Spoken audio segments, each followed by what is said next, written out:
الحمد لله وحده والصلاة والسلام على من لا نبي بعده أما بعد. Continuing from where we left, the background was the last ayat we read last week was وَإِلَهُكُمْ إِلَهٌ وَاحِدٌ. Allah subhanahu wa ta'ala said, and your Lord is the only one Lord. There's no more than one Lord. وَإِلَهُكُمْ إِلَهٌ وَاحِدٌ. And your God is one God. So when they heard this, the idolaters of Makkah, they said, how could that be? There's so much to do. There's rain, the animals, the human being. There's so much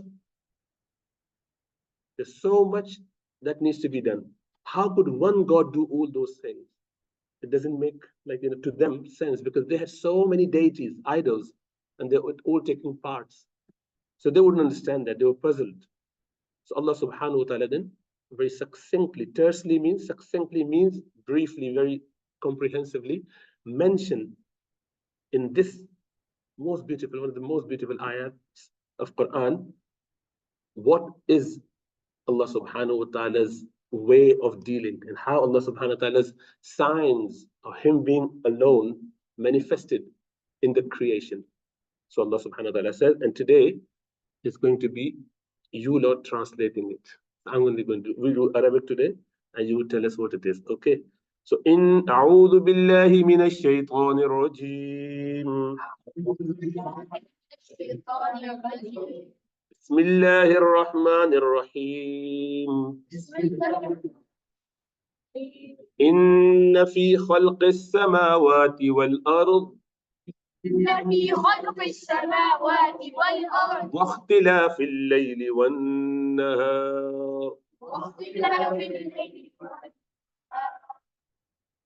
إن only those people.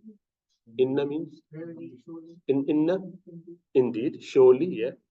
Fi, in, khalq, creation, as-samawat, skies, plural, yeah. Wal ard, earth, wakhtilaf. What is ikhtilaf? And is it? Yeah, one go. Yeah, I mean again. Keep ikhtilaf actually means one that comes after something. So actually it means something that comes, so alternation. Okay. Well, ikhtilaf also means when you have difference of opinion, because I'm coming with an argument and you are coming after that with something different. Okay, so that is why the difference is also called ikhtilaf. So wakhtilaf, and in the ikhtilaf. How do I know this is in the ikhtilaf? Where's in? There's no fee there. How do we know? Because that initial fee here is working for all the next ones. It's like, you don't have to say in with each of them. It's like bracketed together. So, and in Arabic, it is easy to know just by looking at the i'rab. So, fi khalqi.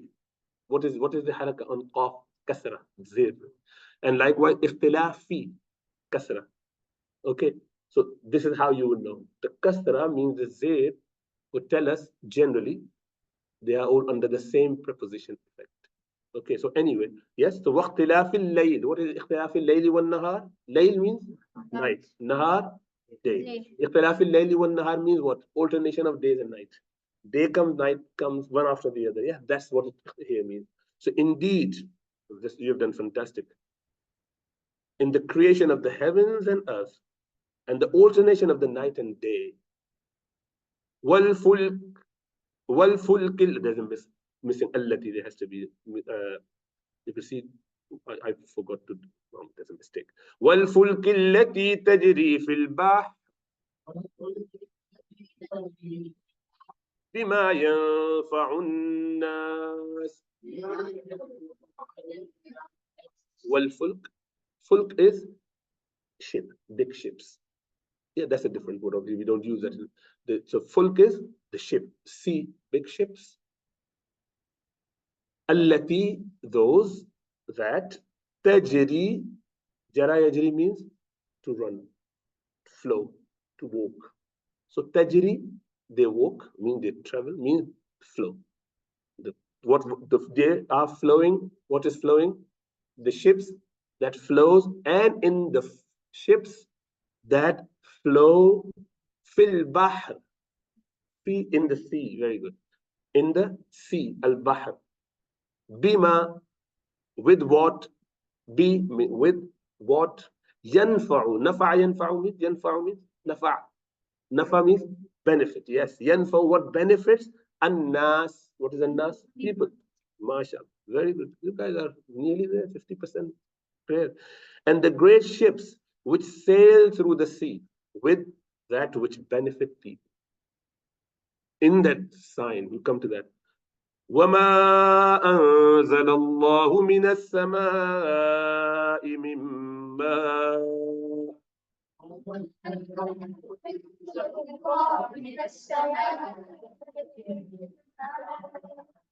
وَمَا and wa and ma. So ma could mean what? Ma could means no, and ma could mean that. So ma is of three types mainly.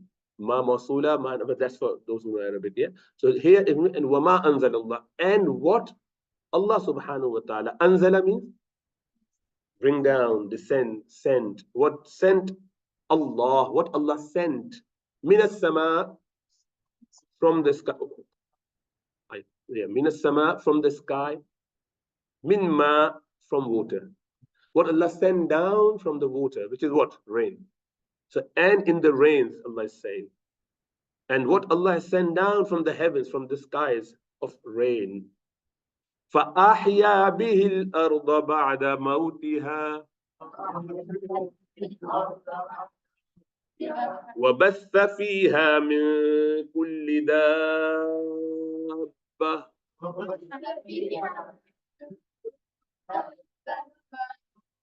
فَأَحْيَا, أحيا, anyone? Fa means so, then, fa means then or so. Ahya, ahya means ahya. Hay, hay. Does anyone know hay? Haya, life. Yeah, yeah. Ahya means to bring someone to life. So then he so or thereby he gave who? Allah. Ahya, he gave life. Bihi, with it. What is with it? It means water, rain. So he sent down water, rain. With it, bihi, with it, he revived. So, brought the earth, sustained. Al-ard. Ard means earth. Ba'da means after. Mautiha, its death. MashaAllah. Because when you see the plantation, they just die. What happened? Allah sent down the rain and they just die. They just revive. They just come back to life. So exactly. Batha. Batha means, this is Arabic word we don't use. So batha means to spread.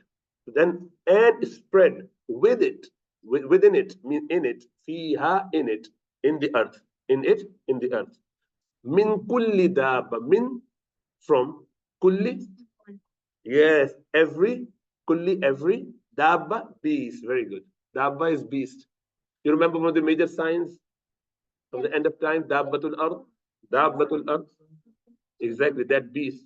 Dabba literally means, dabba actually means any creation of Allah Subhanahu, any creature that walks, anything that could move, as opposed to the plants. There are plants, which already Allah mentioned, but exactly, the earth is the plants. So plants which are stationary normally, they don't walk normally. Some do climb, like vines, but normally they are stationary.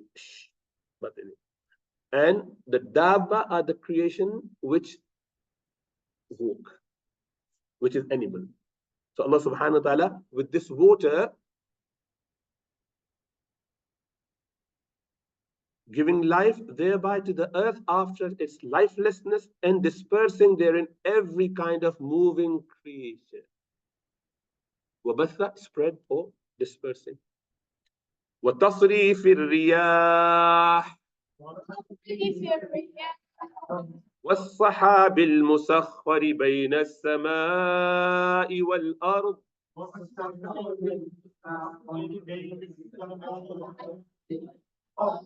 So these are difficult words, so let's go through that. Wa and tasrif actually means, then one tasrif, thought. Tasrif means something that, alternation again, similar meaning, but it normally means to move, surf, the morphology is called sarf.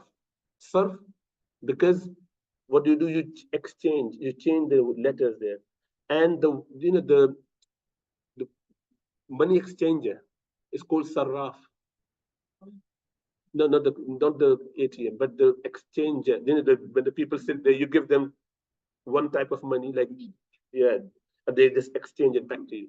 So you give them pound, they give you dollars, or if you're going to Umrah, they would give you real. So these are called sarraf. And you see the Umrah, you see the shop called sarraf because they do the sarf exchange. In the exchanging, okay. Ar-riyah, riyah means wind, yeah. There is plural of rih. Rih is wind, riyah is plural. So in tasrif of riyah, in changing and moving about of the winds, because wind blows. Rasulullah sallallahu alaihi wasallam mentioned that Allah subhanahu wa ta'ala helped me with sabah. Sabah is nice morning breezy wind, which is good and beneficial. And there's dabur, which is very harsh, like, painful. Like, it has diseases with it. We call in our language sometimes called lu. Lu, कहते हैं उसको lu lag gayi. It's like it's a wind which has some sort of diseases, viruses and stuff.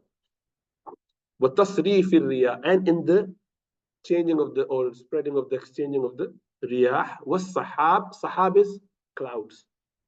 Sahab, exchanging, moving. Sometimes it's very clear. Sometimes there's a lot of cloud. Yes, so all those clouds that they come and go, and these clouds are very beneficial as well. But they might not be. This is why Rasulullah sallallahu alaihi wasallam, whenever he would see clouds coming, he would ask Allah subhanahu wa ta'ala's refuge. Sayyidah Aisha radiallahu ta'ala anha asked, Ya Rasulullah sallallahu alaihi wasallam, people are rejoicing by seeing the clouds, especially in desert Arabia. There isn't much rain anyway. So when you see the cloud, you feel very much, oh, mashallah, you got this. So people rejoice. And Rasulullah sallallahu alaihi wasallam's face changes completely. They say, Ya Rasulullah, why is that? He said, you don't remember what happened to the Aad when they had the clouds? And they say, هَذَا عَارِضٌ مُمْطِرُنَا. They said, these are the clouds which are going to shower upon us. And when it came to them, it was the punishment from Allah subhanahu wa ta'ala. It rained and rained and rained for 8 days and nights. They become ثمانية أيام خصوما فترى القوم فيها سرا. 8 days non-stop raining. They were completely destroyed by that. So yes, it could be cloud which is going to rain. Would it be beneficial? Rasulullah sallallahu alaihi wasallam was once giving the khutbah in Medina. It was very, droughty type, famine type. Well, very much lack of water. So people were very concerned. So while he was giving khutbah, a Bedouin came and he said, Ya Rasulullah sallallahu alaihi wasallam, make dua to Allah subhanahu wa ta'ala that we get some clouds. Our animals are dying. Our plantation is just dying. We haven't got anything to thrive on, really. We're really struggling without water for that long period. Please make dua. So Rasulullah sallallahu alaihi wasallam looked at him and he made dua. He said, Ya Allah subhanahu wa ta'ala, give us rain. And he was just doing actions like this. And they all saw there was no cloud. And they all got clouds everywhere. So it filled the whole, Medina. Like they could see it within seconds, as if they're just waiting for the command. And they did it. And they started raining and raining and raining. The same man came a week later. He said, Ya Rasulullah, for that, make dua. Allah subhanahu wa ta'ala stop it. And it's because we got too much of water now. So then Rasulullah smiled and he said, Ya Allah subhanahu wa ta'ala, hawa alayna wa la alayna, alal akam wal abar, kama qala alayhi salatu wassalam. He said, Ya Allah subhanahu wa ta'ala, to our mountains, to our, farms, and in the rivers and in the streams, not over us. Around us, not on us. So they will start moving to the sides. There was an amazing miracle that people have seen. And this is how it was. So it could be very beneficial. It depends on what is our attitude. A good thing could be good, might not be good. So never feel that you're not being observed. والسحاب. So the clouds. المسخر بين السماء والأرض. مسخر means something which has been in control. مسخر means someone who is absorbed and connected. He can't go freely. As when you're riding your mount, either it's a car or your bike, or in olden days your camel or horse. What do you say? Subhanallah, sakhara lana hada. All praise be to the Lord, glory be to the Lord, alladhi sakhara, who gives us the control of this animal, this beast. So taskhir, control. So the clouds which are musakhar, which are controlled between heaven and the earth, because if they come too close, is a problem. They will cover us and we won't be able to get any sunlight. We'll be in trouble. If it is too high up, there'll be lack of water. We want it somewhere in between, whatever is appropriate for us. Allah subhanahu wa ta'ala works wonders. So this was a little bit difficult one. So, and his directing of the winds and clouds, control between the heaven and the earth. All of these are signs, aren't they? Allah saying, لَآيَاتٍ لِقَوْمٍ يَعْقِلُونَ. يَعْقِلُونَ. Lam is here for emphasis. Surely, ayat. What is ayat? Ayat means signs. Plural. Second. Yes, mashallah. Yeah, that's the number of the ayat. So 164. Ayat 164. So la'ayatin. Ayat is singular, ayat is plural. In all of this, these are signs. For who? Li means for. Qawm, people. Ya'qilun, those who use their aql. Yeah, the wise people, sensible people. Ya'qil, mashallah. Are signs for people who use reason. Okay. Now, وَمِنَ النَّاسِ مَن يَتَّخِذُ مِن دُونِ اللَّهِ أَندَادًا.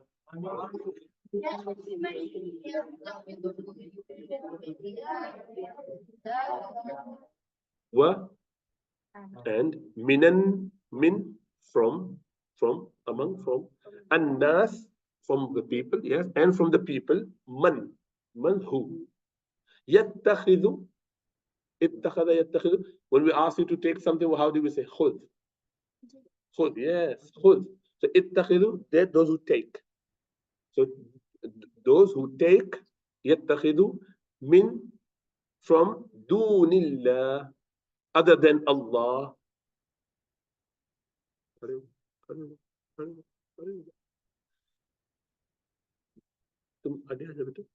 Both of you come close. Interesting. Jabril, idhar. Come here. Humaid.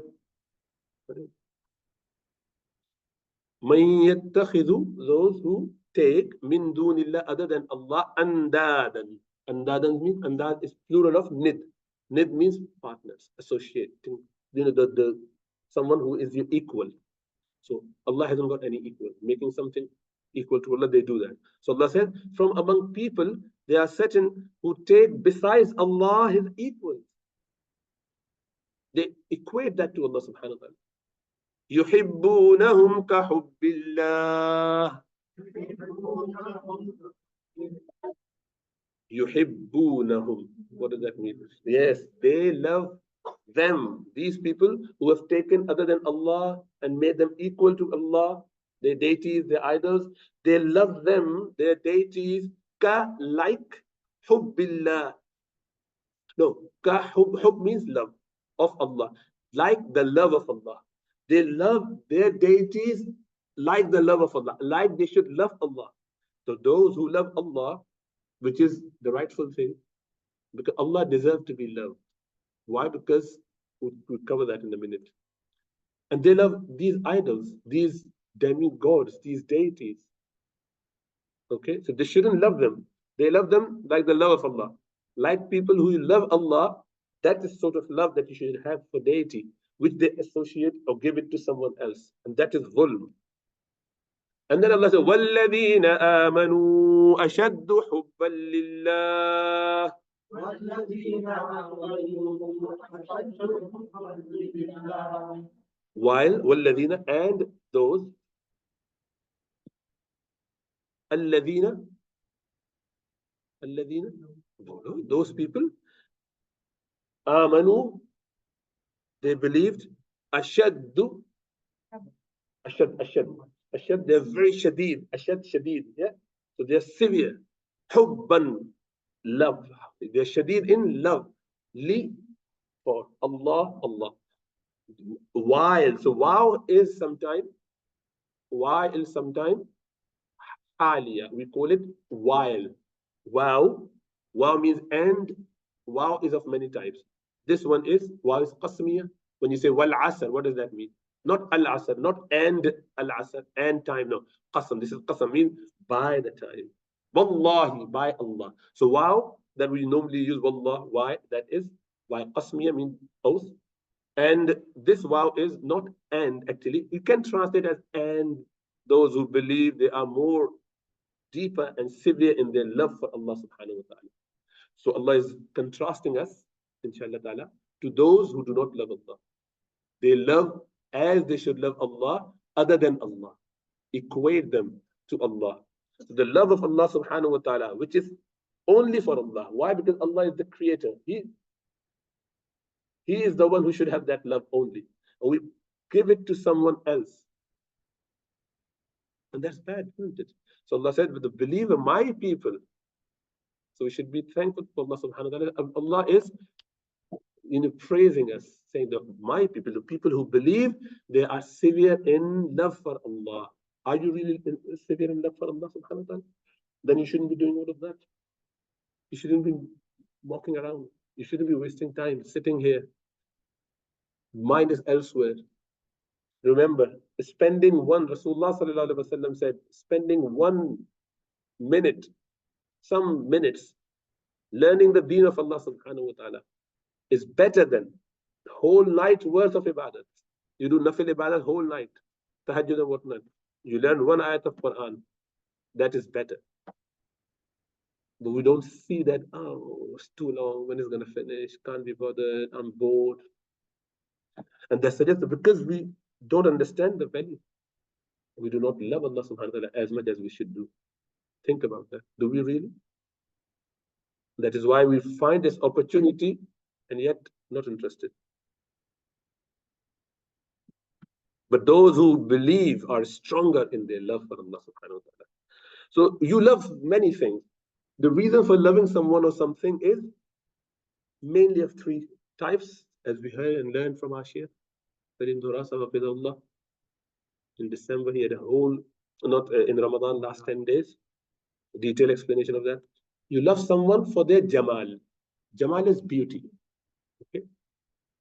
And Hazrat was referring to some of the shuyukh who wrote it, obviously, before. So jamal is beauty. When you find some beauty, something, you like it.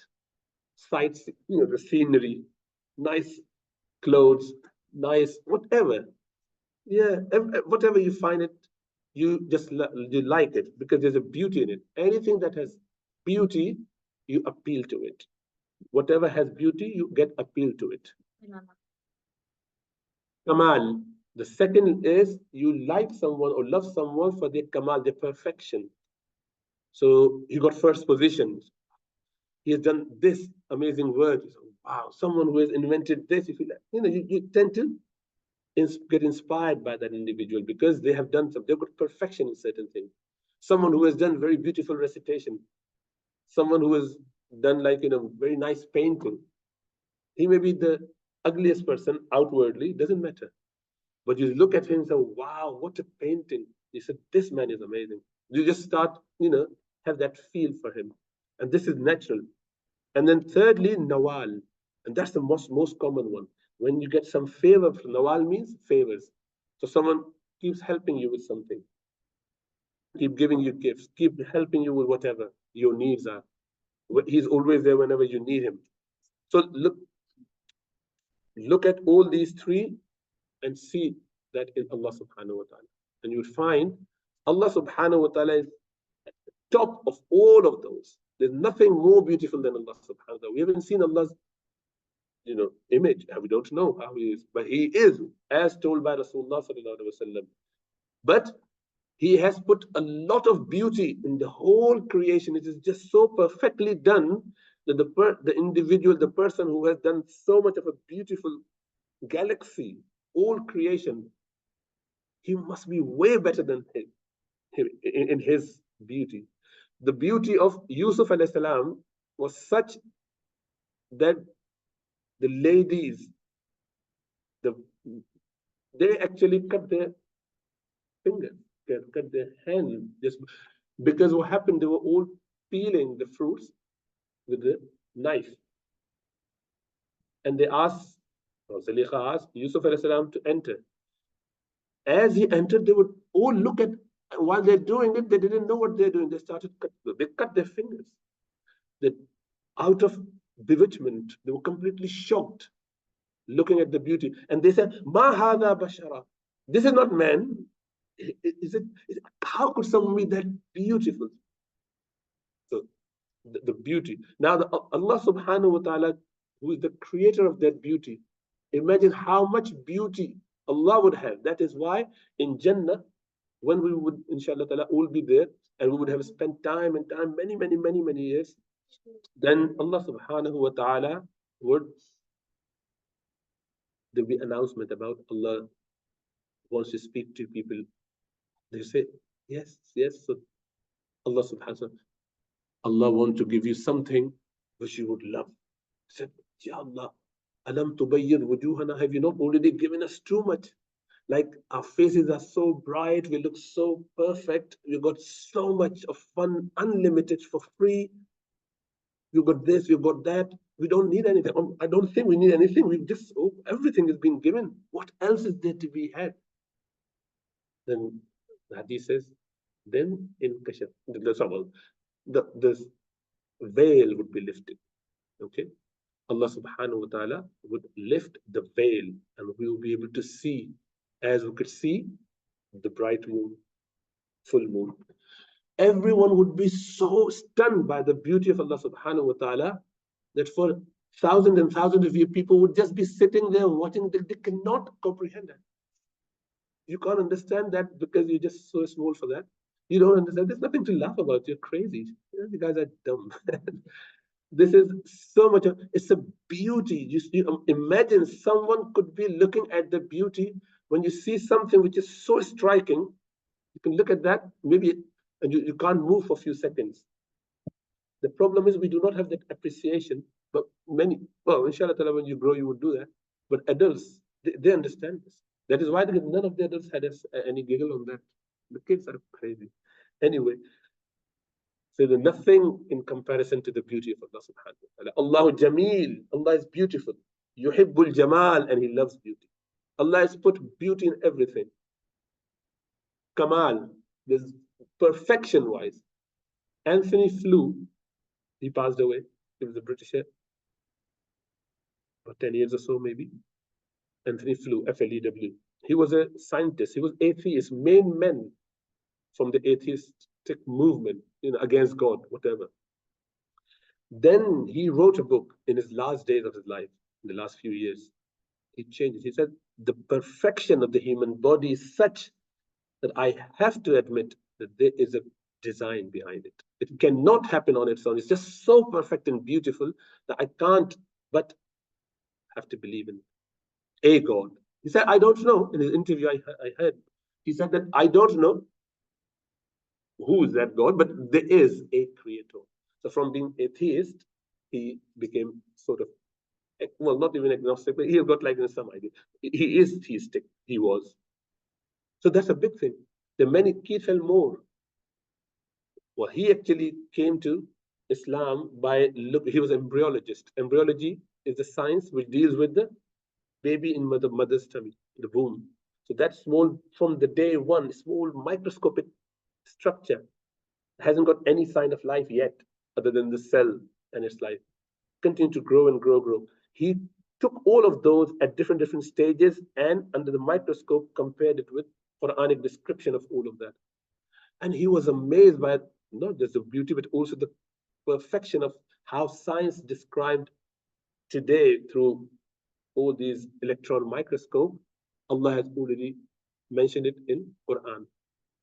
So he became Muslim. He wrote that book, which we studied in the medical school, embryology. So Keith L. Moore, M-O-O-R-E. So I think there was Canadian scientist. And likewise, Morris Bucay and others, they came to Islam through that perfection they identified in Islam. And there are many, many big scientists, many, many big people in the world. So Alhamdulillah, the perfection is amazing. And likewise, the favors from Allah subhanahu wa ta'ala. You can't imagine and you can't comprehend. The more you think about, you'll be amazed. Just look at your eyesight. You know, even today, you cannot get the eyesight that Allah subhanahu wa ta'ala has created. Those who wear glasses, they know what are the problems with that. Alhamdulillah, it's a lot better, but can't match your own actual eyesight. There are issues with that. So that's a beauty. One favor. Likewise, the cells in the brain, the intestine, there's what Allah subhanahu wa ta'ala has created in the intestines are these lining called villi. They just go in and in and in, and they keep going on its own in such a way that Allah subhanahu, if you stretch it, it will be a small court, the squash court. That's how long it is. And it's put in a small space so that you can absorb things at the same time very quickly. You eat food. How does the body know that this is fat, this is glucose, this is all of those small microstructure, they get,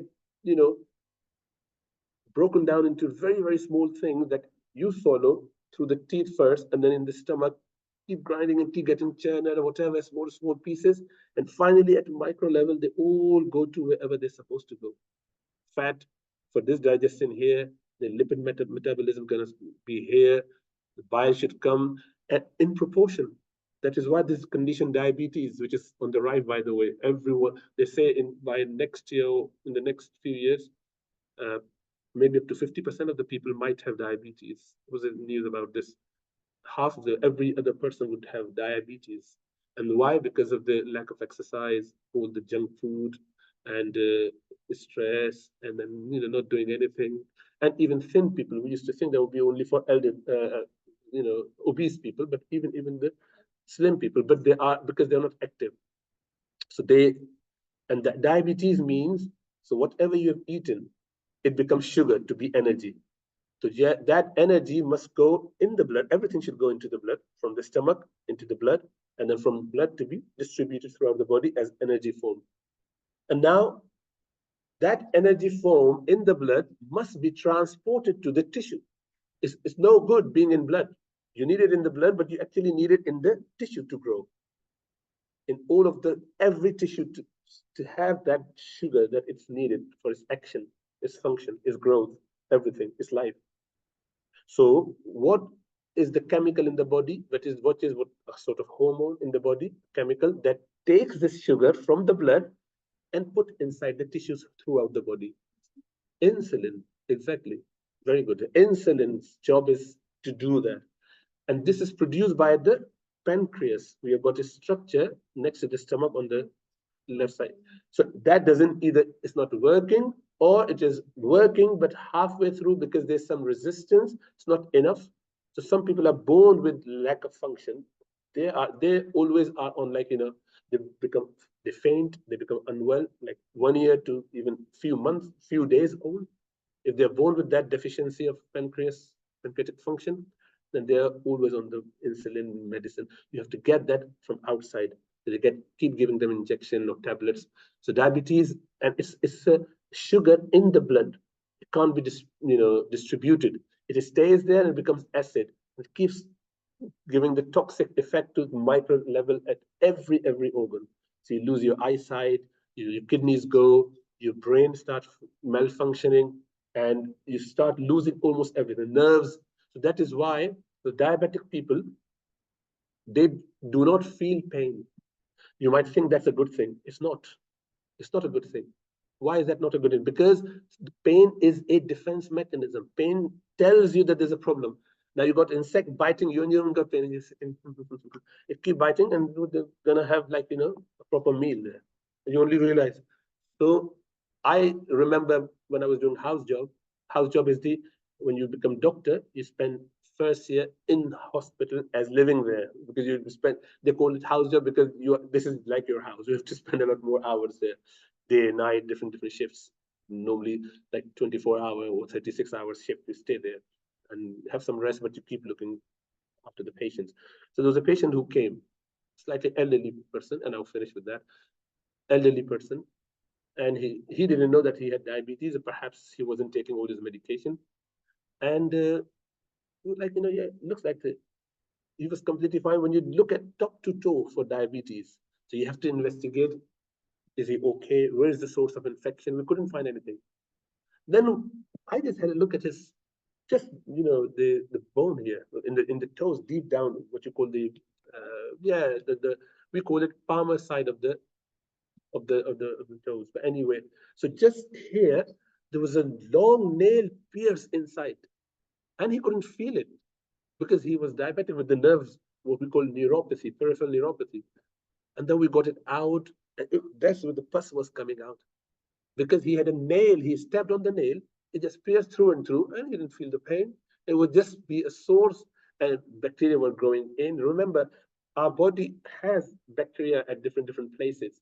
That's why you wash yourself, clean yourself, and remove those bacteria. That is why in Islam you have to do your washing after you answer the call of nature. Every so often you take bath and whatnot. Because if you don't, all those bacteria would continue to grow. They just need a small cut and they would go inside. The bacteria in the mouth, they are good if they're in the mouth.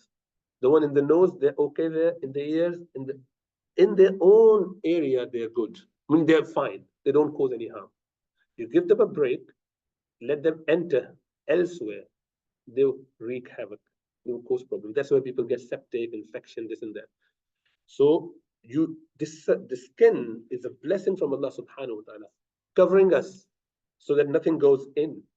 You get a break, then they go in, then you start having the pus, infection and whatnot.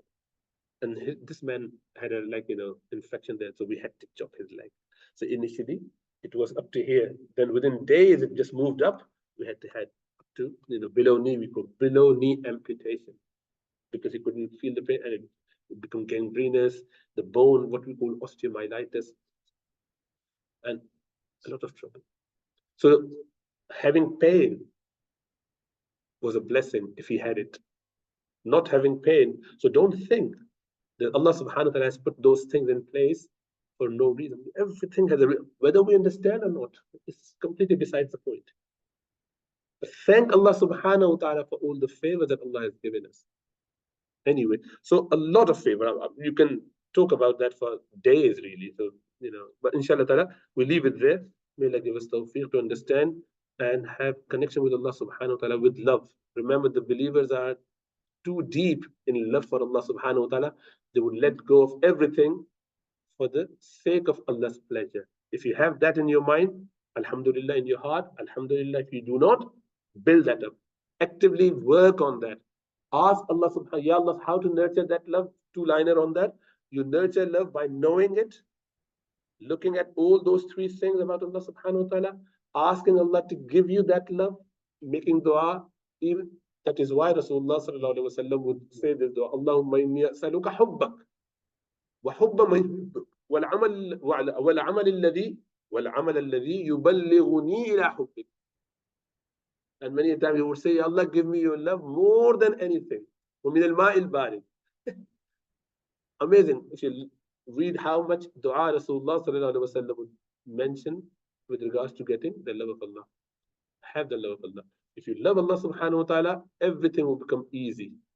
When we find the reason we find prayer difficult, waking up for Fajr difficult, fasting difficult, sitting in the house of Allah subhanahu wa ta'ala without being fidgety and naughty, and not reading, not interested in. Why? Because we do not have that love.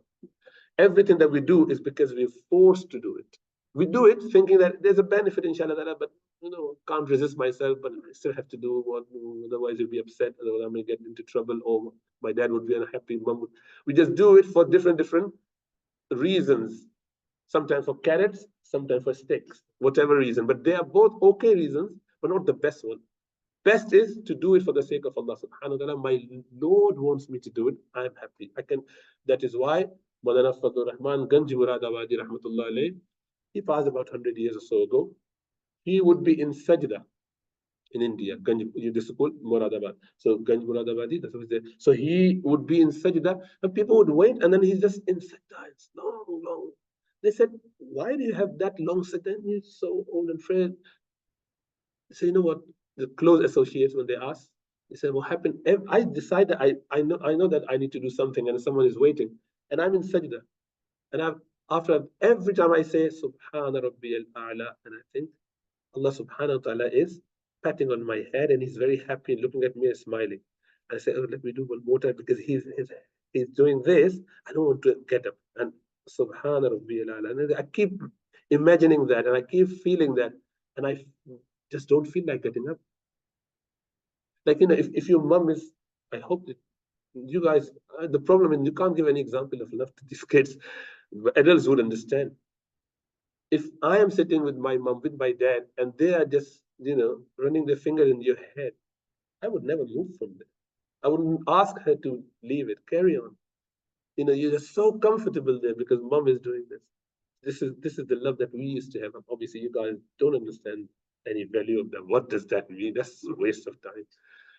Anyway, so the love, if you have the love, which is what the problem of the current time, this youth is that they've taken away the true love from your heart. That is why you are more infatuation driven, you're more lust driven, you're more fun driven, and they think love means fun. Not at all. Love does not mean any of that. Love means that you sacrifice anything and everything for the one that you love. Whatever is the demand. If they demand you to stand up, you just stand up. Sit down, sit down. Whatever they ask you, that is why the true lovers would actually lay their life. They do not have any wish for the lover. They have just the pleasure of the lover as their goal. And they can't think of anything. And they would never. For them, it was easy. That is why when they find out, is Allah happy with me? This man, mashallah, he was with Rasulullah sallallahu alaihi wasallam. He worked, new Muslim, as a hard worker, laborer. He managed to work on the farm, got a handful of dates, and he was eating it. He had first date, and he heard the call for jihad. Oh, people, come out and fight in the path of Allah subhanahu wa ta'ala. Enemies attacked. Go in the infiru khifafan wa thiqala. He heard. So the person who was calling, he said, what would I get? He said, he's a Bedouin. He doesn't know much about this. He's just a new Muslim. He said, you would go to Jannah. Yes, I'm going to meet my Lord. He said, okay. He said, okay, you finish it and come. And then, no, I don't want that. I want to meet my Lord. He was hungry, working throughout the day, like up to lunchtime, and he just had his first date in his mouth, and he spat. He said, I don't want that anymore. I want to meet my Lord. Bilal radiallahu ta'ala, he's in his deathbed, and the wife, she looks at that, and he's like, weak and frail and about to die.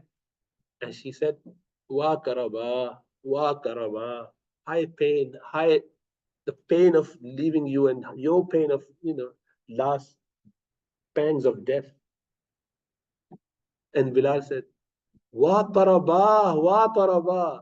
He said, rather, what a beautiful situation I'm in. High, amazing, it's great. And she was like, are you saying that you're happy in this state? He said, yes, غدا نلقى أحبتنا محمدا وحزبه. We're going to meet my friend Muhammad and his companions in Jannah. I'm going to meet them, man. Haram bin Milhan, he's in the battlefield and he's fighting, trying his best.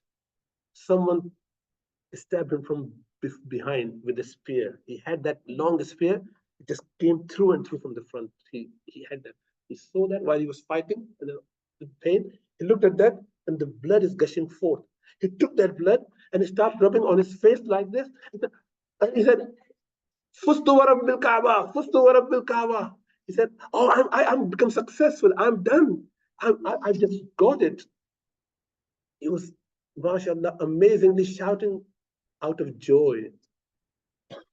Martyr, yeah, martyr, a shaheed in the path of Allah subhanahu wa ta'ala. You guys won't understand, obviously.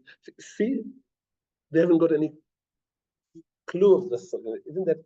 You sometimes look at that and you say, yeah, too fortunate people, isn't it? They won't see that. 4, 5 year old, I can understand. 10, 12, 13 year old, they can't see that. I don't want to show off, but just to tell you, when I was 12, I used to do class in the masjid for youth. Not at all. You can't even deserve to be the student in the class. Out of control, completely laughing and making everyone else laugh. You have to have a serious attitude, behavior, and that sort of thing. But learn, inshallah, you get there. But I mean, I won't blame them. This is what they've been, this is how they're nurtured in the schools. They've taken their humanity away. Then, unfortunately, but may Allah, what can you do? It's not their fault, obviously. That's why I have pity for them. But may Allah make it easy. Anyway, that's my banter on this. May Allah make us understand and have the love and deep love for Allah and Rasulullah sallallahu alaihi wasallam and the deen of Allah subhanahu wa ta'ala. أقول قولي هذا واستغفر الله لي ولكم ولسائر المسلمين والسلام عليكم ورحمة الله وبركاته.